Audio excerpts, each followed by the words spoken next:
A paz do Senhor Jesus seja com todos, meus irmãos. Bom dia. É uma alegria sempre estarmos juntos, cultuando, adorando e servindo a Deus. Mas nunca é sem mãos frias, sem aquelas borboletas no estômago, como o Carlitos diz, e a gente assume o culto. Porque nós, quando preparamos o sermão, o Senhor fala conosco sempre, fala primeiramente conosco e moe o nosso coração. Ainda mais falando sobre um tema tão relevante, tão importante. A Bíblia fala que sem santidade, ninguém verá o Senhor. É desafiador, então, preparar um sermão para falar sobre santidade. Desafiador ainda mais preparar o sermão para falar sobre santidade na família.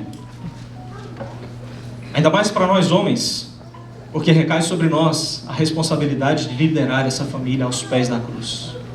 Conforme a gente vai refletindo e meditando no texto bíblico, a gente olha para quem nós deveríamos ser e aonde nós estamos.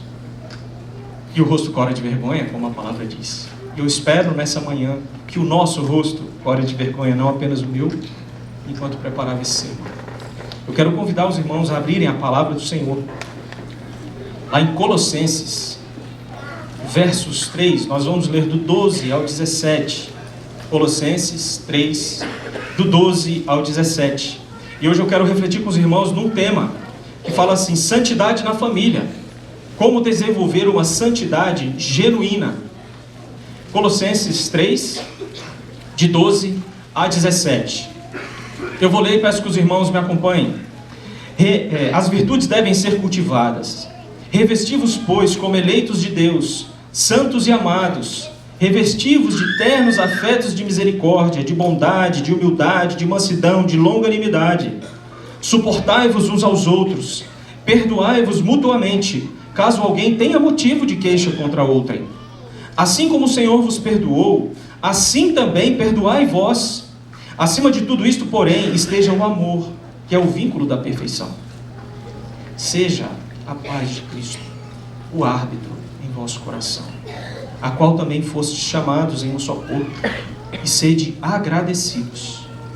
Habite ricamente em vós a palavra de Deus, instruí-vos e aconselhai-vos mutuamente em toda a sabedoria, louvando a Deus, com salmos e hinos e cânticos espirituais, com gratidão em vosso coração.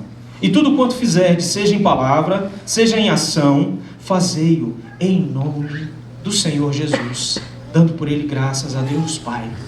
Oremos uma vez mais. Bondoso Deus, nossas mãos estão estendidas, ó Pai, desejosas pelo alimento que vem do Senhor.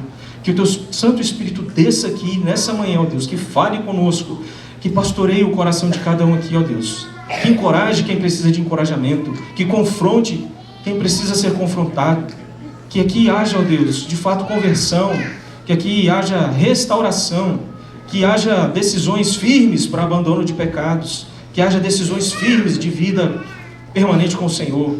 Passeia por aqui, ó Deus. Transforma a nossa vida e conforma-nos cada vez mais à imagem do Senhor Jesus Cristo. É isso que eu peço nessa manhã, Pai. Alimenta-nos, no nome de Jesus. Amém. Houve um tempo na história em que um movimento que a gente ficou conhecido como puritanismo ficou muito firme, e Deus usou aqueles irmãos para deixarem um exemplo muito claro de como caminhar e viver em santidade. E aqueles irmãos, vocês podem procurar informações a respeito desses irmãos, eles buscavam em cada pedacinho da sua vida viver para a glória do Senhor. Então nós temos exemplos dos mais diversos. Mas com o tempo, essas coisas, essa compreensão da santidade, ela foi se diluindo. E o mundo foi se tornando menos santo, e a igreja foi incorporando esse mundanismo. De maneira que, talvez se eu perguntasse para vocês assim, o que é santidade? Nós tivéssemos várias definições, talvez até desencontradas, do que é santidade. E de um jeito muito prático, irmãos, santidade é ser cada vez mais parecido com Jesus Cristo, com as virtudes do Senhor Jesus Cristo. E por isso, esse texto de Colossenses 3, de 12 a 17. Porque Paulo vai dizer exatamente assim: revesti-vos. A primeira palavra, então, é a gente colocar, vestir em nós algo que não é nosso, algo que pertence a outro. Santidade na família você vai viver com a primeira palavrinha, vestindo uma roupa, vestindo algo que não é seu. Mais do que uma roupa, é vestindo o sangue que não te pertence, mas um sangue que te remiu. Você quer viver santidade na sua família? A primeira coisa é vestindo-se das virtudes de Cristo. E Paulo resume algumas aqui. A primeira delas, então, a gente vai ver que é a misericórdia. Misericórdia é a capacidade de sentir compaixão e agir em favor do outro, mesmo quando o outro não merece. É olhar além das falhas e oferecer graça. Você quer viver santidade na sua família? A primeira coisa, busque humildade.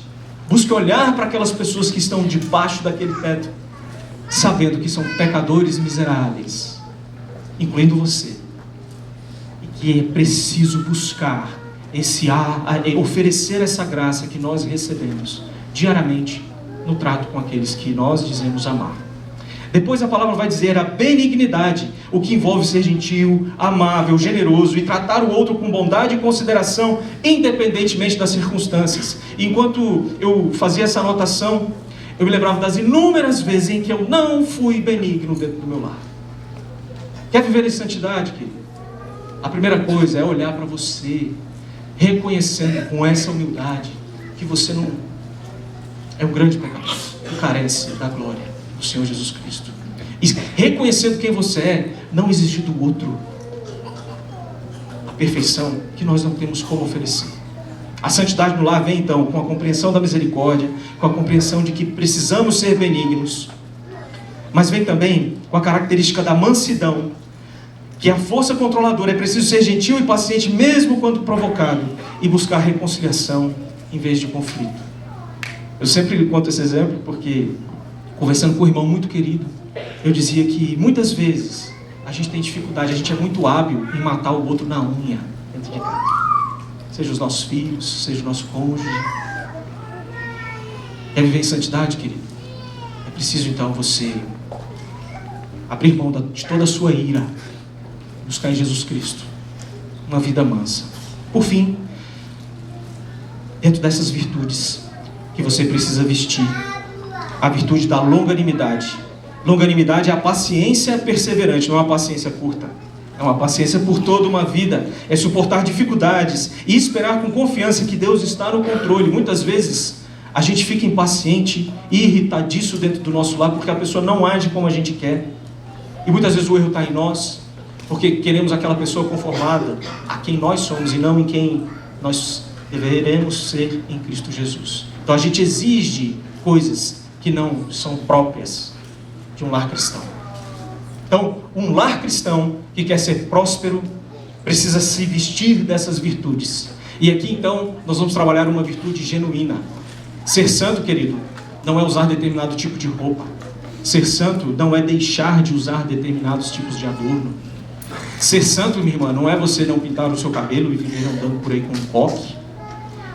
Santidade é vestir-se dessas virtudes de misericórdia, de benignidade, de humildade, de mansidão e de longanimidade. Lá em Gálatas, inclusive, Paulo vai dizer que contra essas coisas não há lei.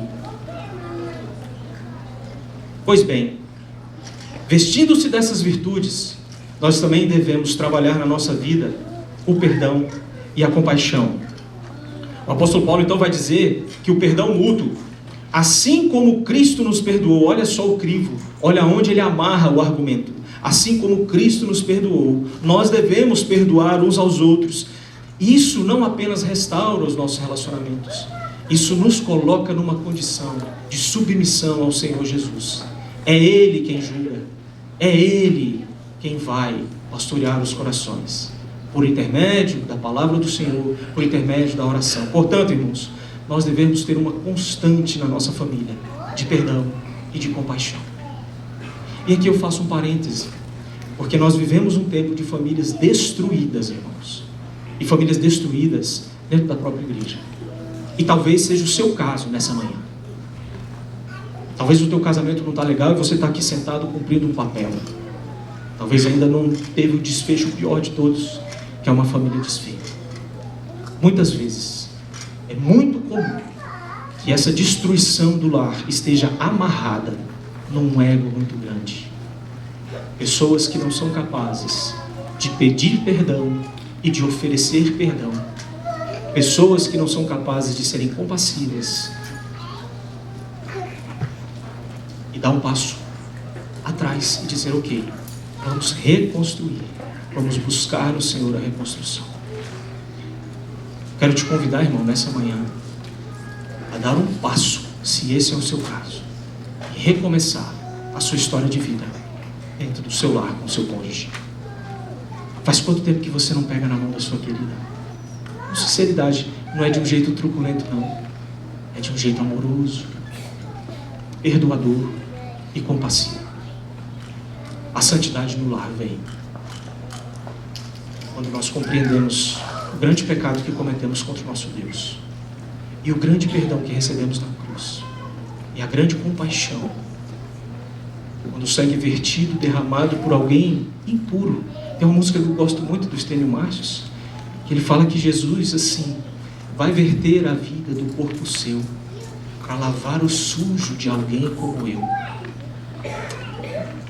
Vai levar-me puro a Deus.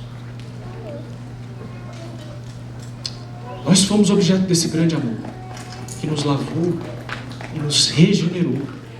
Mas muitas vezes a gente retém a mão e não libera esse perdão por coisas pequenas da nossa vida. E isso, queridos, toma contornos terríveis também. Eu falei aqui do casamento, de famílias destruídas, e talvez seja o seu caso. E é tempo, então, aproveita. Ofereça perdão, peça perdão, seja compassivo. Mas também muitas vezes os filhos, vendo a desordem dos pais, criam amargura dentro do coração e leva isso para a vida. Queridos, não é raro a gente conversar com pessoas que estão passando por um processo de divórcio e a gente pergunta para a pessoa: como é o seu relacionamento com seus pais? O choro brota incontido, irmãos, porque a amargura do lar, o perdão guardado e não concedido, ele torna todos os outros relacionamentos, e a pessoa meio que projeta aquilo para o outro, colocando do outro a responsabilidade que às vezes é do pai ou da mãe. É muito comum. Você fala assim, a pessoa está divorciando, você fala assim, se é um homem, você fala assim: como é que é o seu relacionamento com a sua mãe? E você vai ver que às vezes era uma mãe narcisista, que destratou um filho, e ele criou uma série de amarras, uma série de muros dentro dele para se proteger desse narcisismo. E ele leva isso para dentro do casamento. E às vezes ali dentro daquela relação nem está acontecendo aquela coisa, mas por estar escaldado pelo vício, por não ter perdoado, ele reflete aquilo dentro do próprio casamento. É muito comum. Foi Shakespeare, podem me corrigir por favor, mas acho que foi Shakespeare que disse que o rancor, que é o oposto do perdão, é você não perdoar. Guardar rancor é como você beber veneno e esperar que o outro morra. Você pode estar sendo destruído, carcomido pelo rancor. Quer viver uma vida santa? Ofereça perdão, perdão imerecido, perdão para quem não pediu, porque o maior beneficiado do perdão é você mesmo que libera o perdão, é você mesmo que é compassivo.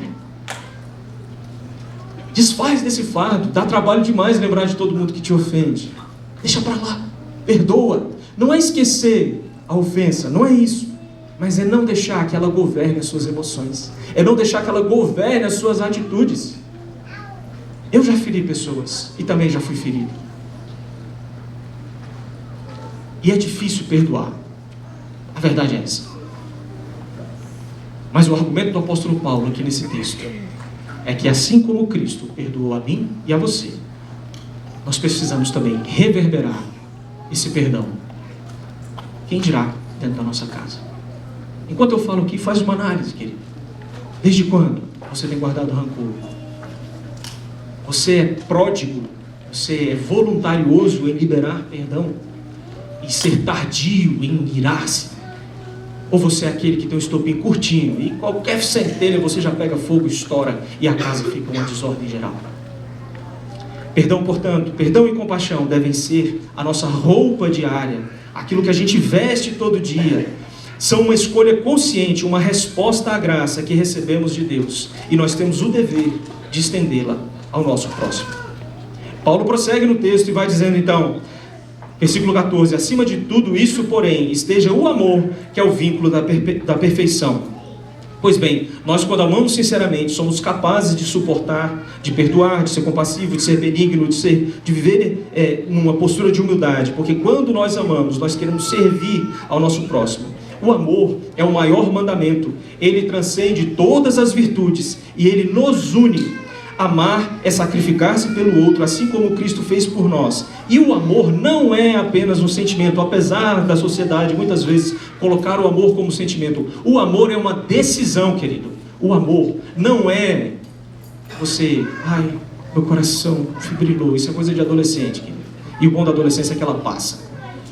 O amor é uma decisão permanente de não sair de perto, de servir com o seu corpo, com tudo que você puder, aqueles que Deus confiou a você.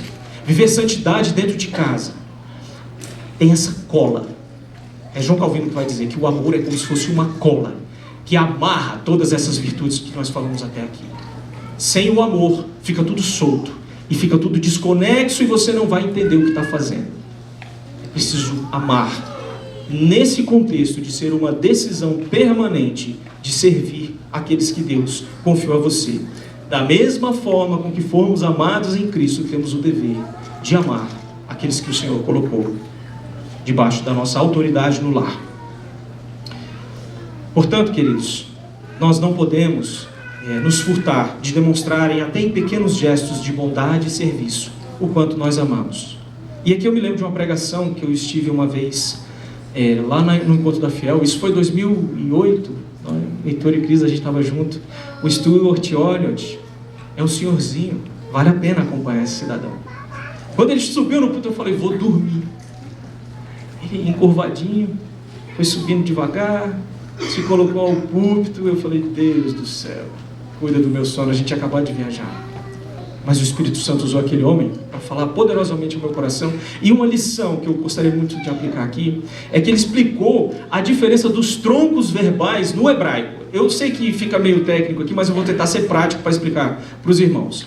No hebraico existe a gente não tem no português a voz ativa, voz passiva, analítica, aquela coisa toda. No hebraico, a forma com que os verbos são colocados, ele indica a disposição da pessoa para fazer uma coisa. Eu vou dar um exemplo para vocês. Imagina esse piano aqui. Imagina que o Heitor senta ali para tocar o piano. Irmão, vai sair bonitão, harmonioso. E o Heitor vai tocar aquilo lindamente. Aí de repente senta uma outra pessoa nesse piano e começa tocando os mesmos acordes. Mas até o piano parece que é um grito de socorro, né? Me tira daqui e tal. Existe um tempinho verbal chamado itpael no hebraico, que é justamente um tronco do verbo que diz assim, fazia algo, mas fazia com prazer. Não era fazer só porque alguém mandou. É fazendo com um coração feliz. Amar é com esse contexto. Não é servir porque é obrigação. Não é ir levar o remédio para a sua criança à noite, bravo porque você está com sono. Não é lavar uma louça resmungando. Você está servindo, mas não está amando.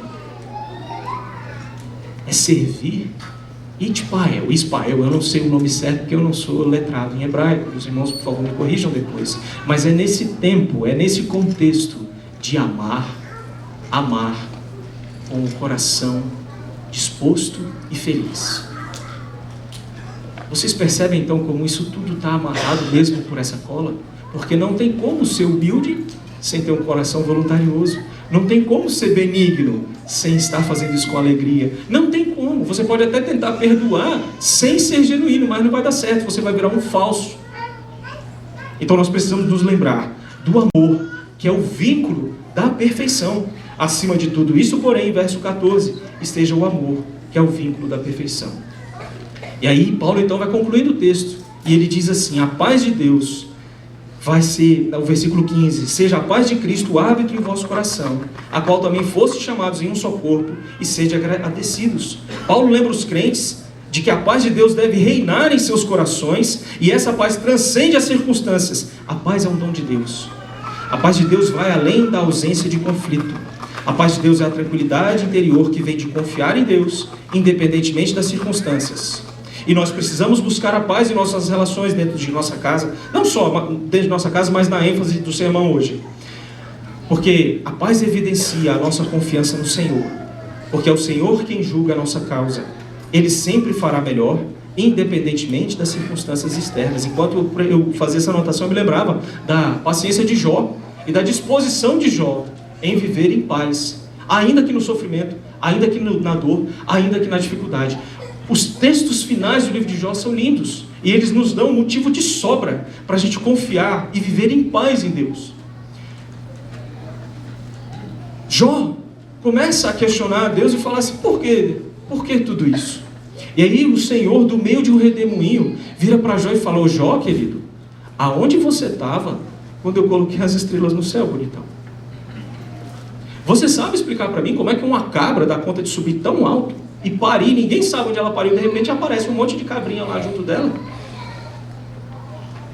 Você sabe, meu filho, como eu faço para manter tudo isso aqui em suspensão nesse universo maravilhoso? E nada foge do meu controle. Você sabe, querido, como é que foi que eu formei uma pessoa lá dentro da mamãe?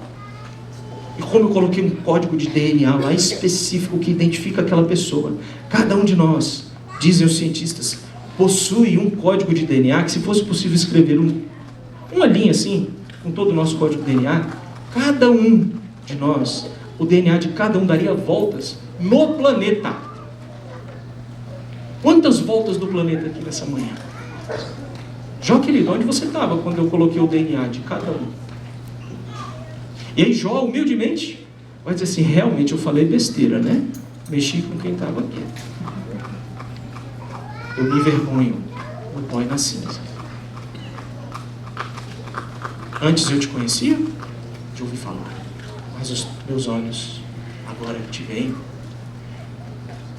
A paciência, essa paz de Deus vem como um dom, mas um dom de um coração que compreendeu que há um Deus grandão, há um Deus maravilhoso, há um Deus perfeito, que controla todas as coisas, e eu sou uma poeirinha colocada no meio do universo.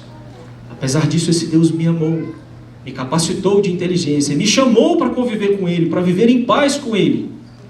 E a minha resposta graciosa, uma resposta de gratidão ao que esse Deus fez por mim, é ter paz. E mais uma vez, então, eu me volto para dizer a você: está doendo? Esse sofrimento está pesado demais? Ele ainda assim não pode ser comparado ao sofrimento de alguém que desce do seu alto e sublime trono, toma forma humana, sofre as dores de ser humano, se oferece em sacrifício perfeito e é crucificado numa cruz, derrama o seu sangue e, como nós aprendemos, vai ao Hades, mas ao terceiro dia ressurge, subiu ao céu e está assentado de novo em seu lugar de glória, governando todas as coisas. A paz de Deus, que deve ser então o árbitro em nosso coração, é essa paz que flui de um coração que compreendeu que pertence a um Deus que não erra. A gente canta uma música aqui: misteriosos feitos são as obras do meu Deus. E a gente canta: meu Deus, confio em ti. A gente levanta as mãos. Mas saiu e foi para casa. A gente briga porque alguém esqueceu o presunto em cima da mesa e vai estragar. Estou confessando pecado. Será que aquilo fugiu do controle de Deus? Paz, querido. A santidade do lar, ela visita, ela deve nos visitar. A paz do Senhor. E ela deve nos visitar e fluir de nós, de corações que compreenderam que absolutamente nada está fora do controle do Senhor. Aí, quando alguém erra, a gente sim não vai ignorar e deixar de pastorear e cuidar. Mas nós faremos isso com contornos totalmente diferentes desse da carnalidade, que quer brigar, que quer matar na unha e quer ser mesquinho. Portanto, a paz de Deus deve fluir, tudo isso deve ser feito em nome do Senhor Jesus. Verso 17: e tudo o que fizerdes, seja em palavra, seja em ação, fazei-o em nome do Senhor Jesus, dando por ele graças a Deus Pai. O apóstolo Paulo então conclui enfatizando que tudo que fazemos é feito para a glória do Senhor, e tudo que fazemos deve ser feito com a consciência de que representamos a Cristo. Nossas palavras, ações e atitudes devem refletir a glória do Senhor, e a gratidão é uma resposta natural quando reconhecemos que tudo vem dele, que tudo está sob o controle dele, e que ver para o seu nome é o propósito e significado da nossa vida. E eu te pergunto nessa manhã, com sinceridade, tudo quanto você faz dentro da sua casa, você pode dizer que faz no nome de Jesus? Cada interação, aqueles momentos mais quietos, às vezes escondidos, às vezes o teu feed, às vezes aquelas conversinhas bloqueadas. Queridos, a santidade na família, e uma santidade genuína no ambiente familiar, flui quando o Senhor nos visita com o seu Espírito Santo, nos convencendo do pecado, e nós somos desafiados, agindo com essas virtudes todas com as quais nós nos revestimos, a gente abandona esses pecados.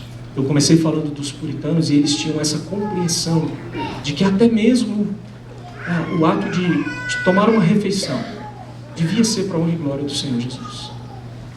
Até o convívio íntimo com a esposa, o ir para a igreja, até o trabalho, tudo.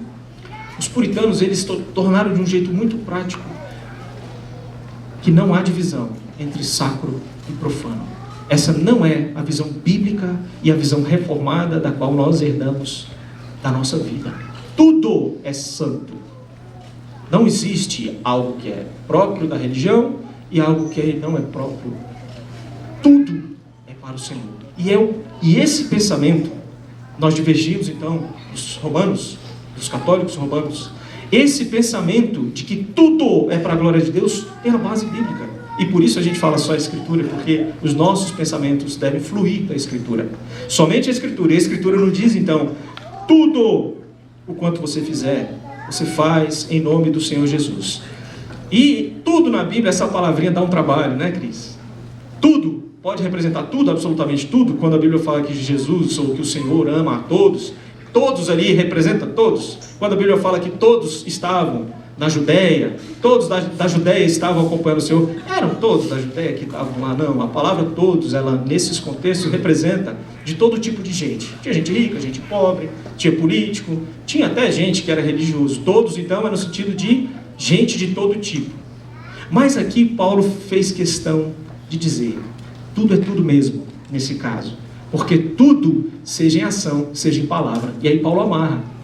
É como aquele parêntese que a gente coloca na expressão matemática para dizer, resolve isso aqui primeiro, né? É assim, ó, tudo o que você fizer, não é só quando você vai para a igreja e participa da ceia. É quando você sai da igreja, liga o seu carro e vai dirigir no trânsito, e toma aquela fechadinha básica, e vê que o trânsito está fechado para chegar na igreja, e vê que tudo isso pode incitar em nós a carnalidade, mas aí nós devemos responder a isso com base não na nossa natureza caída, mas na nossa nova natureza herdada pelo sacrifício de Cristo na cruz. E aí a gente vai viver para a honra, glória e para o nome do Senhor Jesus. Ok, Neto, eu entendi que eu estou muito distante de onde eu devia estar, mas o que eu faço agora? E o primeiro passo, querido, é a oração. É engraçado que as máquinas, a tecnologia, a intenção original, eu gosto muito de biografias, e se você ler a biografia do Henry Ford, ele vai dizer que o objetivo da máquina era liberar tempo para o ser humano. É engraçado ele falar isso, né? Porque não aconteceu isso. Mas a máquina deveria liberar tempo para que a gente pudesse viver. Mas o que tem acontecido é que nós temos nos tornado reféns da máquina, e a gente ali, viciado nessa máquina, viciado nessa tela, a gente desperdiça o nosso tempo de contemplação, de meditação na palavra e o nosso tempo de oração. De maneira que hoje existem estatísticas que demonstram que nós oramos menos. Os cristãos que respondem às pesquisas, nós temos orado menos. Apesar de termos uma vida mais confortável, uma vida menos difícil, nós temos gastado nosso tempo com outras coisas. E outras coisas que não nos comunicam a eternidade. Veja, duas pessoas podem estar olhando a mesma tela, correndo o mesmo aplicativo, mas chegando a lugares totalmente diferentes. Enquanto um pode estar vendo só notícias de jogos, fofocas, tá? O outro pode estar se abastecendo da palavra de Deus. E é profundo isso, porque nós temos usado o nosso tempo mal. O único jeito, querido, de vivermos uma vida santa em família é gastando mais tempo em oração. E há algumas razões para isso, porque a oração nos ajuda a cultivar as virtudes e buscando o Senhor, nós vamos sendo trabalhados. A oração, ela vai quebrantando o nosso coração. Você não ora para mudar o coração de Deus. Você ora para que o seu coração seja mudado. Nós devemos buscar a intimidade com o Senhor em oração para que nós é que sejamos transformados. Eu vou dar um exemplo disso para vocês, que aconteceu comigo no dia 30 de janeiro de 2022. Alguns sabem dessa história. Nós estávamos num evento de família, vou contar resumidamente. O meu sobrinho se afogou na piscina, aquela gritaria. E entre o tempo que começou a gritaria e eu tirei ele de dentro da água, dá mais ou menos uns 7 minutos dele totalmente submerso da água. Então, quando eu tirei ele da água, eu já o tirei azul, cianótico que fala. Azul, literalmente, assim, da cor dessa água. Ele é uma criança loirinha, dessa cor, sem nenhum sinal vital, morto. E ali, comecei a fazer massagem cardíaca naquele menino. Eu não tenho experiência nenhuma nisso, fui fazendo tudo do jeito que foi permitido fazer. Mas eu fiz uma oração desaforada, irmãos. Desaforada. Porque minha mãe tinha morrido 90 dias antes. E minha oração foi desaforada. Eu tenho vergonha de contar ela para vocês aqui. Em off eu posso contar, porque está gravando. Mas foi uma oração desaforada.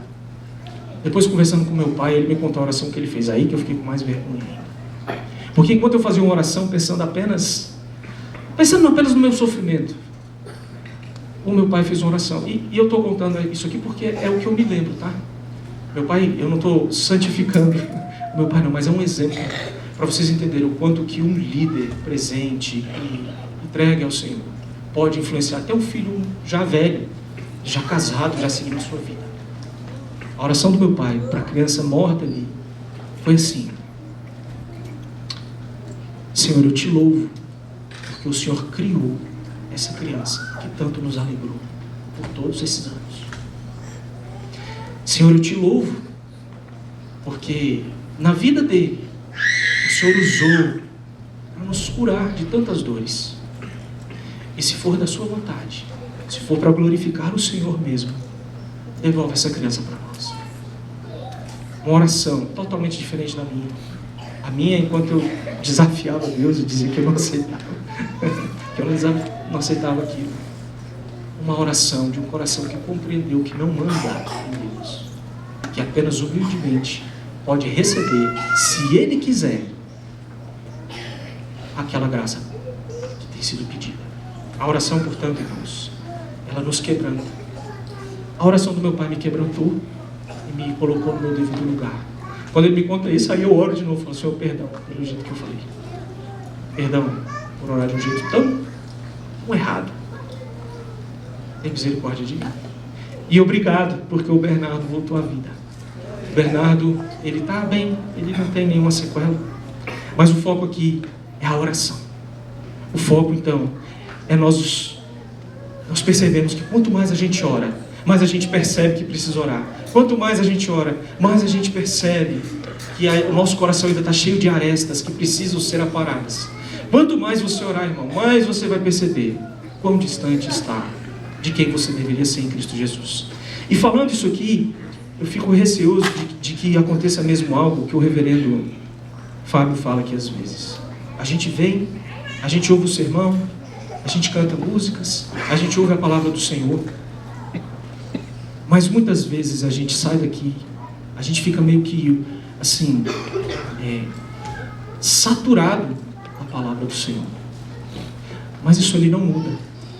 Não faz você viver diferente lá fora. E nós precisamos não ser apenas ouvintes, mas praticantes da palavra. Eu quero desafiar você a tomar uma decisão hoje. Se durante o que eu tenho falado aqui, você vê que isso se encaixa em sua realidade de vida, que você tem sido arrogante, que você não tem sido humilde dentro do seu lar, que você não tem sido generoso, você enquanto filho às vezes tem sido desobediente, não tem sido voluntarioso, lembra do exemplo do piano, você até obedece, mas não obedece com alegria no coração, sabendo que o seu pai é a autoridade de Deus construída sobre sua vida, enquanto você está ali debaixo do teto dele. Se de repente a sua vida tem sido impactada por essa palavra, que tal, irmão, tomar uma decisão irretratável e mudar de vida? E falar, eu serei mais santo dentro de casa, eu quero parecer mais com Jesus Cristo, eu quero comunicar o caráter de Cristo dentro do meu lar por meio das minhas atitudes. A santidade genuína, então, ela não vem pela sua vestimenta, mas ela vem quando exteriormente você demonstra que compreendeu quem você era, como você foi amado naquela cruz, e aquilo redunda em mudança de vida. Tem que frutificar, querido. Não faz o menor sentido. Anos a fio, décadas a fio, sentado nesse banco aqui, agora tão confortável, tio de madeira, que aí que você ia ver, irmão, sentar aqui ano após ano. Mas não muda.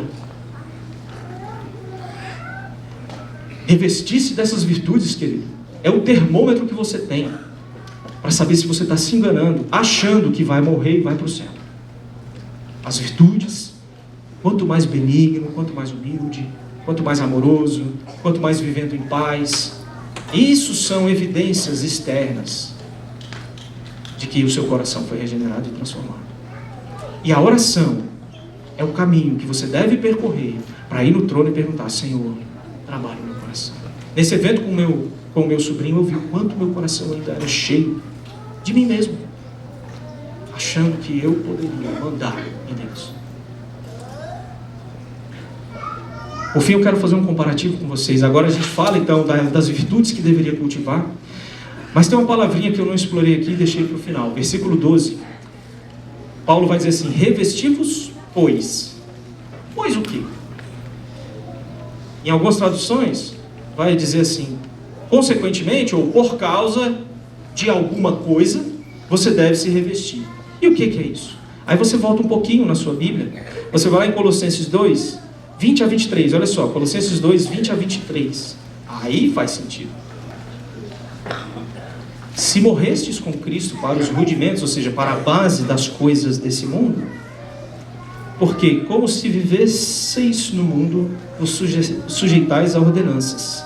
Não manuseis isso, não proveis aquilo, não toques aquilo outro, segundo os preceitos e doutrinas dos homens, pois que todas essas coisas com o uso se destroem. Paulo está dizendo, olha, você seguir ritualismo, tradicionalismo, não usar tal roupa, isso aí, ela com o tempo se destrói, não tem poder nenhum. Você morreu com Cristo. Essas coisas aí, com efeito, elas têm aparência de sabedoria, elas são culto de si mesmo, e têm falsa humildade e rigor ascético. Todavia, não tem valor algum contra a sensualidade. Continuamos no 1. Portanto, se você morreu e agora você foi ressuscitado juntamente com Cristo, buscai as coisas lá do alto, onde Cristo vive assentado à direita de Deus. Quem foi ressuscitado com Cristo, esquece os rudimentos desse mundo e pensa nas coisas do alto, não nas coisas que são aqui da terra. Porque se nós morremos com o Senhor e a nossa vida está oculta lá em Cristo, em Deus, quando Cristo, que é a nossa vida, se manifestar, então vós também sereis manifestados com Ele em glória. Louvado seja o nome do Senhor. Essas virtudes que nós devemos apresentar, elas são a evidência de alguém que de verdade entende que morreu para si mesmo e agora vive o nosso Senhor Jesus Cristo. Paulo vai fazer vários comparativos na carta aos Colossenses, tá? Capítulo 1 e 2, se os irmãos lerem, ele vai dizer então, para a gente esquecer a circuncisão material, física, mas a circuncisão que importa é a espiritual, é aquela que o nosso coração vai sendo limpo do pecado, da carnalidade, e a gente vai vivendo mais parecido com Jesus, para a glória dele. Paulo vai dizer então que a gente é sepultado e ressuscitado, faz esse comparativo. Então, se por um lado você morreu com Cristo, né, a simbologia do batismo, você então ressurge com ele por meio da cruz do Calvário. E agora não mais eu vivo, mas é Cristo que vive em mim. Lembremos disso. E isso vai nos fazendo ter uma conduta permanentemente que busca refletir o caráter do Senhor. E aqui eu quero fazer algumas aplicações práticas para a nossa vida. A primeira delas, queridos, é que nós precisamos ter vida devocional e vida de oração. Eu sei que parece óbvio, por isso. Eu sei que parece óbvio falar que nós precisamos de vida devocional e vida de oração, mas tem uma frase que diz que há poeira suficiente na nossa Bíblia, na capa da nossa Bíblia, de forma que no juízo final Deus possa escrever assim: culpado. Apesar de termos Bíblias de vários comentários, várias cores, eu não gosto do comentário do fulano de tal. Qual é a melhor Bíblia? A Bíblia da moda, a NAA. Agora a Bíblia de estudo da fé reformada. A Bíblia da mulher religiosa. A Bíblia da liderança feminina, capa rosa, e letras de Jesus em vermelho, fechada, com poeira o bastante, para escrever. Culpado. Vida devocional e vida de oração, elas são combustível do crente, querido. Se você não tem, talvez você não foi santificado. Às vezes você nem foi salvo. Aplicação prática. Vida devocional pessoal. Mas eu pergunto, tem vida devocional em família, na sua casa? Queridos, é difícil, eu sei que é. Às vezes você está ali cansado, final de dia, ainda tem que pegar a Bíblia, ler e botar a criança para ler, e ela lê mais devagar, ela confunde a palavra. Aí ela lê 10 minutos para ler Onésimo, 10 minutos para ler Onesíforo. Abre lá em Colossenses, ela começa a cantar a musiquinha, Gênesis, até chegar para descobrir o lugar da Bíblia. Dá trabalho.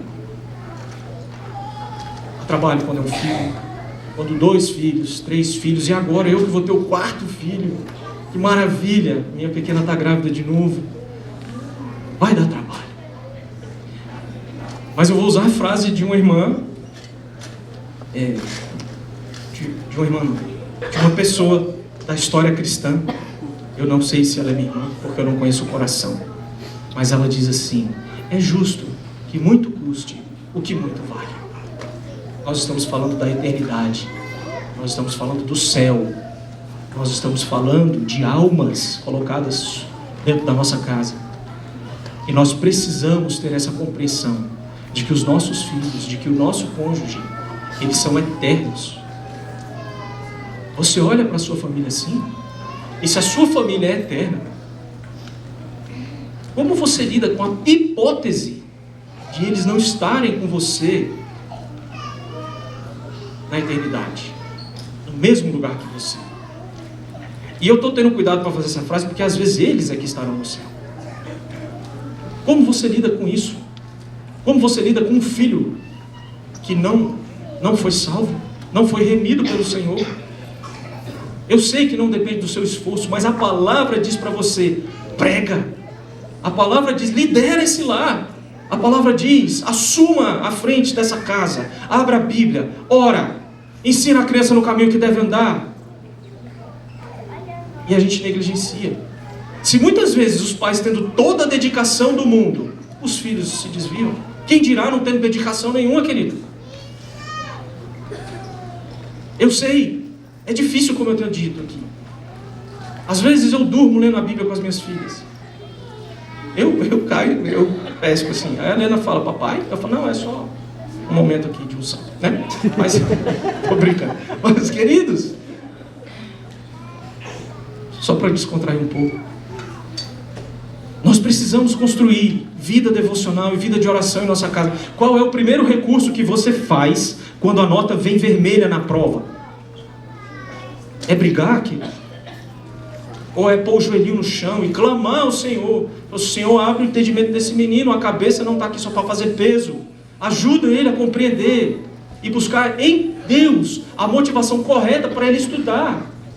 Não é porque você está mandando, não é porque ele não vai conseguir um bom emprego, não. Ele deve estudar porque Deus o capacitou de inteligência. E quanto mais ele se esforçar para conhecer a criação, mais ele vai poder fazer as conexões necessárias para anunciar a palavra do Senhor. Recentemente nós perdemos um gigante nesse aspecto, chamado Adalto Lourenço. Qualquer um de vocês aqui bota uma palestra e se deleita com aquilo, com a inteligência estudada e aplicada aos pés da cruz, para comunicar as verdades do reino. É por isso que a gente deve estimular os nossos filhos a estudarem, a conhecerem a palavra. Para desenvolver o intelecto na escola, para poder comunicar a palavra, para poder falar do Senhor. Vida devocional. Vida devocional, então, ela vai te ajudar a se revestir de todas essas virtudes que eu falei. A gente deve se revestir de virtude, de misericórdia, de benignidade, de humildade, de mansidão, ter o amor como vínculo, ser benigno, viver na paz do Senhor e fazer tudo para a honra e glória dele. O caminho? Qual é o caminho que o crente precisa para desenvolver uma santidade genuína dentro do seu lar? Vocês podem responder para mim, por favor? A primeira eu vou dar cola. A primeira é a oração e a segunda é vida devocional. Igreja do Guará 2, como que você vai desenvolver uma vida familiar santa? Oração, vida devocional. Parece óbvio, mas o óbvio precisa ser dito e mais do que isso, o óbvio precisa ser praticado. E a santidade em família não é perfeição. A santidade em família é uma busca constante por viver de acordo com os valores do reino, buscando refletir individualmente e em família a glória de Deus, para que você demonstre para as pessoas que chegarem perto de você que de verdade há alguém que te tirou de um tremedal de lama, te colocou sobre uma rocha, firmou os seus passos, te lavou com sangue precioso e te habilitou para viver a eternidade com Ele. Vida devocional e oração, para que você possa se revestir das virtudes do Senhor Jesus, as virtudes do Espírito Santo, e não tenha apenas uma pose falsa de crente, mas que possa viver com o coração queimando, colocado diariamente no altar do Senhor, e falar assim: usa a nossa casa, Senhor, para refletir a tua glória nessa vizinhança, nessa cidade, no trabalho, na escola, aonde a gente colocar o pé. Aonde a gente colocar o pé é o reino do Senhor Jesus chegando. Eu convidei vocês a fazerem uma reflexão e tomarem uma decisão pessoal e irretratável. Ore por sabedoria, ore por paciência e por graça para aplicar esses princípios. Mas os irmãos sabem o tanto que eu gosto de música, porque música nos ajuda a afirmar, a bem firmar coisas que a gente aprende. E se tem uma coisinha que a gente aprende estudando sobre santidade, é que nós precisamos constantemente sermos renovados e encorajados pelo Espírito Santo para vivermos aquilo que o Senhor requer de nós. Tem uma musiquinha nova, não sei se vocês conhecem, mas eu queria cantar ela nessa manhã. Na verdade, eu ia pedir para um irmão muito querido para ajudar, mas ele não pôde vir, então eu não vou cantar. Eu vou tocar a música e a igreja vai cantar. Vocês vão me ajudar então, tudo bem? É uma música só, vou pedir para a Gabi projetar.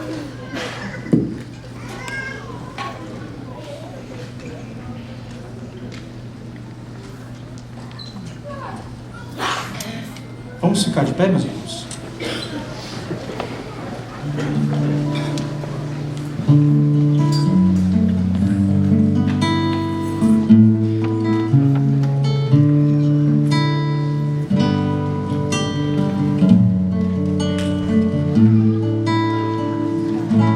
Vamos juntos? Renova-me, Senhor Jesus, já não quero ser igual. Renova-me, Senhor Jesus, põe em mim teu coração, porque tudo que há dentro de mim necessita ser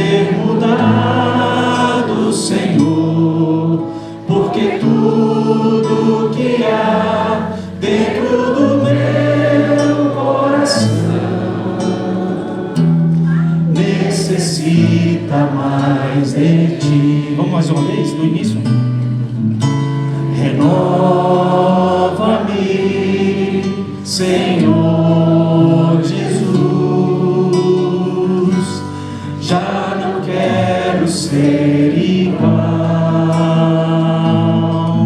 Renova-me, Senhor Jesus, põe em mim teu coração, porque tudo que há dentro de mim necessita ser mudado, Senhor, porque tudo que há dentro do meu coração necessita mais de ti.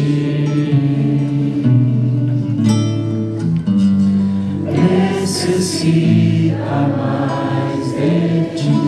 Oh Deus bondoso, nós queremos agradecer ao Senhor pela tua palavra nessa manhã e pedir que o Senhor nos renove as forças, renova as esperanças, ó Deus, dos líderes das famílias, renova os casamentos, converte, ó Deus, os corações dos filhos aos pais, que haja harmonia dentro dos lares, não uma harmonia como um fim em si mesmo, mas uma harmonia que é consequência da compreensão de quem é Deus e do que Ele nos ordena fazer. Faz com que nós tenhamos vida devocional, com que nós possamos, por meio da oração, buscar, ó Deus, o Teu caráter, e termos o nosso caráter transformado pelo Senhor. Abençoa essa igreja, abençoa-nos nessa manhã. No nome de Jesus eu oro. Amém. Amém.